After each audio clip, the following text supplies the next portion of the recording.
Orton tosses RVD into another set of steel steps. Orton tosses RVD over the announce table.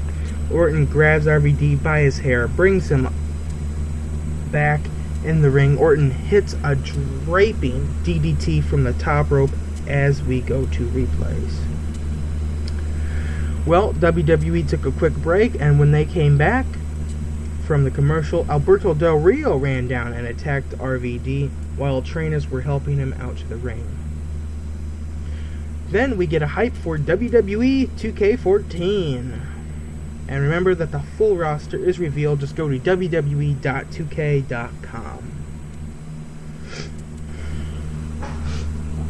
Then we go backstage. Randy Orton approaches the Bella Twins backstage. He tells Brie Bella what he did to RVD was only a fraction of what he's going to do to Daniel Bryan. Orton tells her to upgrade, but she says she has a real man and a real champion in Bryan. Orton runs down Bryan some more before walking off. Then they air a video for Triple H's new DVD, Thy Kingdom Come. And if you haven't seen it, order it now. Go to wwe.com/shop. It is a great approach there. You can get all the latest right there, and you can even get discounts. Well,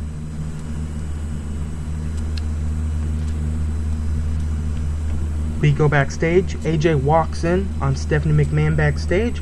AJ isn't happy about a tag team match she's been booked for tonight, and Stephanie gets in AJ's face and tells her she will compete in a 10 Diva match tonight, or maybe she won't be Divas champion for much longer. AJ leaves to get ready for her match. Then we get Fandango versus Santino Marella. Well, this is obviously a quick match. I honestly don't even want to cover it, but without a doubt, Fandango just fights and hits a huge leg drop for the win. And remember, still to come, CM Punk's return to Chicago. And that's just what happens next. Back from Chicago, CM Punk comes out to a huge pop wearing a Chicago Blackhawks jersey. As you know, he's a huge hockey fan for the Chicago Blackhawks. Chicago Blackhawks recently won their World Championship. I myself am not familiar with the hockey a whole too lot. I don't care for it, but you know, it's still an okay sport. And anyway, Heyman comes out in, I'm gonna say it, the return of the People Power scooter. And just great here, great promo by Heyman. I love it that Heyman always refers to Punk as his prodigal son. I just love it. I love it. Heyman always does a good job. It does. But an interesting, funny thing here is that when Heyman's ready to go back, his scooter won't start. It won't start. And then CM Punk gets this huge grin on his face, walks down there, get ready to attack Heyman. Out comes Ryback. He just starts tearing him apart. Then CM Punk gains the upper hand. Then out comes Axel for a minute, which is weird. And then he comes out. CM Punk beats the living hell out of Axel. Then Ryback catches CM Punk and sends him through a table. And I want to tell you, this was a botched move. But if you haven't heard, go to WorldWrestlingNews.com. We have complete full coverage of that. Well, then we move on to our Divas match. Cameron, Naomi, Natalya, and the Bella Twins versus AJ Lee, Layla, Alicia Fox, Oksana, and Tamina Snuka. This was a very quick match. Your winners, the baby faces, Cameron, Naomi, Natalya, and the Bella Twins. After the match, Tamina carries AJ with the other Divas, and the cast of Total Divas celebrate in the ring. Then the Shield, they're backstage, and they're not worried about tonight's handicap match. Well, then Daniel Bryan makes his way to the ring, cuts a promo on Randy Orton, and is confident about getting the WWE title back at Battleground.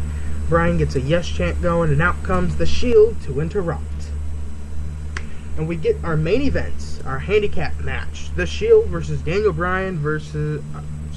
The Shield versus Daniel Bryan, Rob Van Dam, Darren Young, Titus O'Neil, Kofi Kingston, Dolph Ziggler, R-Truth, Zack Ryder, Justin Gabriel, and the Usos. Reminder, this is a handicapped elimination match. Well, Bryan waits in the ring as the Shield comes through the crowd. Before they can get to the ring, Goldust and Cody Rhodes jump the barrier and beat them down. They're dressed in all black. Security breaks it up and drags the Rhodes brothers away. The Shield try to recover at ringside as WWE goes to commercial. We're back. The Shield looks on as the Usos go at it.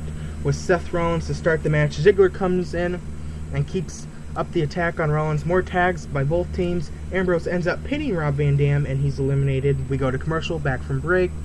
Reigns works over Kofi before tagging in Ambrose. Ambrose keeps control of Kofi until he nails a crossbody for a 2 count. More back and forth action. Ambrose focuses on the injured arm of Kofi. Ambrose nails his finisher for the pin. Kofi's eliminated. It's now 9 versus 3 now.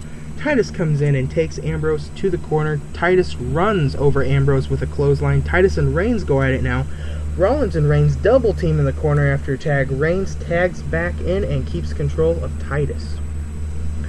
Titus misses a big boot and Reigns spears him for the pin. Titus is eliminated. Gabriel comes in and goes in at it with Reigns now. Reigns nails another spear for the quick pin. Gabriel is eliminated. Ryder comes in and nails Reigns with a double knee to the face. Ryder with a missile dropkick. Reigns blocks and the broski boot with a big spear for another pin. Ryder is gone. It's now 6 versus 3. Bryan comes in and unloads on Reigns. They go at it as the fans chant. Bryan drop kicks Rollins and Ambrose. Reigns misses a splash. Bryan with a drop kick in the corner and another. One of the Usos tags in and super kicks Reigns. The other Uso nails a Superfly splash for the pin. Reigns is eliminated. Back from the break, and Young is getting beat up by Rollins and Ambrose. Young goes to eliminate Ambrose, but Rollins tags in and breaks the pin off the top rope. Rollins pins Young and he's eliminated. Ziggler comes in and loads on Rollins. Ziggler gets caught and dropped into a second turnbuckle. Ambrose comes back in and covers Ziggler for a 2 count. Ambrose keeps control of Ziggler and beats him down in another corner. Ziggler nails a zigzag out of nowhere and pins Ambrose. He's eliminated. It's now 5 versus 1. Rollins comes in, works over Ziggler. He realizes how outnumbered he is. Rollins keeps Ziggler away from his partners and keeps up the attack and pin attempts. Ziggler counters and nails a huge DDT. Truth comes in and hits clotheslines. Truth with the corkscrew and faceplant for a 2 count. Truth misses a scissors kick, and Rollins stomps on his head for the pin. Truth is eliminated. Bryan, Ziggler, and the Usos each take a corner of the ring to surround Rollins. They jump him at once and beat him down. Ambrose runs back down, but Ziggler knocks him out of the ring. Reigns comes up on the apron, but the Usos super kick him to the floor. The Usos run the ropes and leap out onto Reigns. Bryan and Rollins go at it now. Rollins takes Bryan to the top, but Bryan knocks him to the mat. Bryan nails the diving headbutt. The crowd really gets into it as Bryan gets a chant going. Bryan nails the flying knees on Rollins for the win, and your winner is Daniel Bryan. Bryan celebrates after the win as Raw goes off the air with Bryan and the fans chanting together. That was the Raw results, and I'm going to tell you this was at least a B+ show, if not an A. But it was a hell of a show. And for those written results, go to worldwrestlingnews.com/Raw. You got full detailed results right there. Well, we're going to take a quick halftime break.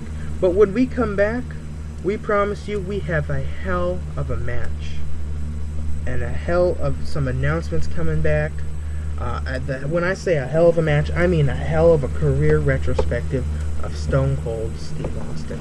We will be right back after this quick break.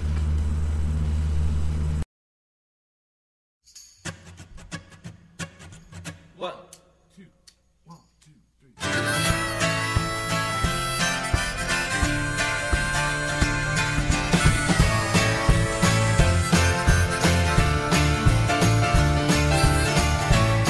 I wish I was strong.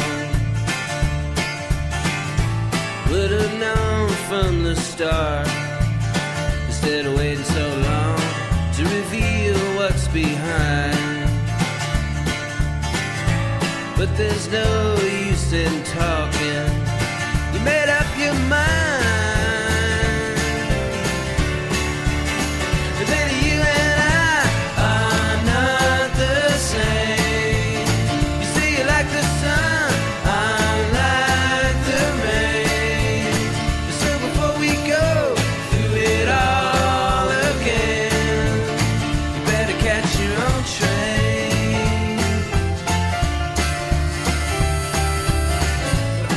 I wish I was light. I would shine through this tunnel to the light on the other side, and I would break down this wall so it could finally see the truth of it all. But then you and I are not the same. You say you like the sun, I'm like the rain. So before we go through it all again, you better catch your own train. You better catch your own train, yeah.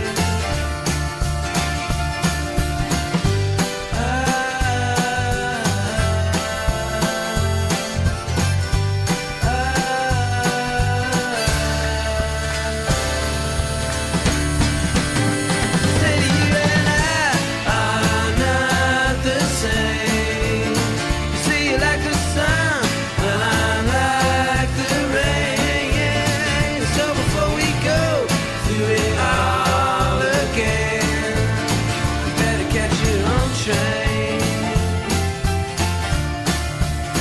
You better catch your own train. You better catch your own train. You better catch your own train.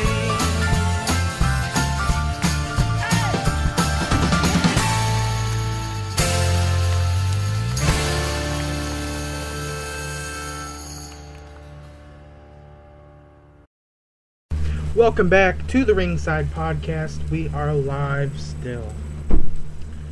Well, what a great few minutes we have here to discuss some important announcements about WorldWrestlingNews.com. First off, we want to keep on reminding you that our website is still under construction and will not be completed until October 6th, 2013. With that said, the entire website, all that we have there right now will be completed, but we still will be adding stuff after October 6th and different features. As you know, we're really working hard on the features already. We have so much great stuff going on right now with WorldWrestlingNews.com. It's just great. And you can expect much more. Well, let's kick it off here. Let's kick off with this career retrospective of Stone Cold Steve Austin. Well, you know, Stone Cold Steve Austin. What do you know about him? He's a Hellraiser, without a doubt. A Hellraiser. You know, it's not an exaggeration to say that he's the most wrestling, you know, it's just not an exaggeration to say that most wrestling fans knew Steve Austin was going to be a huge star from the first time they saw him. The weird part is that everyone who predicted superstardom for him early on was also very wrong. They thought he was the next Ric Flair. He instead ended up as the next Hulk Hogan. Back in 1989, when Steve Austin was still Steve Williams, he's since legally changed his name. He went to Gentleman Chris Adams Wrestling School at the Sportorium at Dallas, Texas. At that point, it was also the home of 2 shows a week from the United States Wrestling Association. Late in that year, he started as a prelim level babyface before leaving for a short run in Memphis, Tennessee. And you know, it was at the end of the USWA at the beginning of 1990. It was in Memphis that Williams and Dutch Mattel, now Zeb Coulter and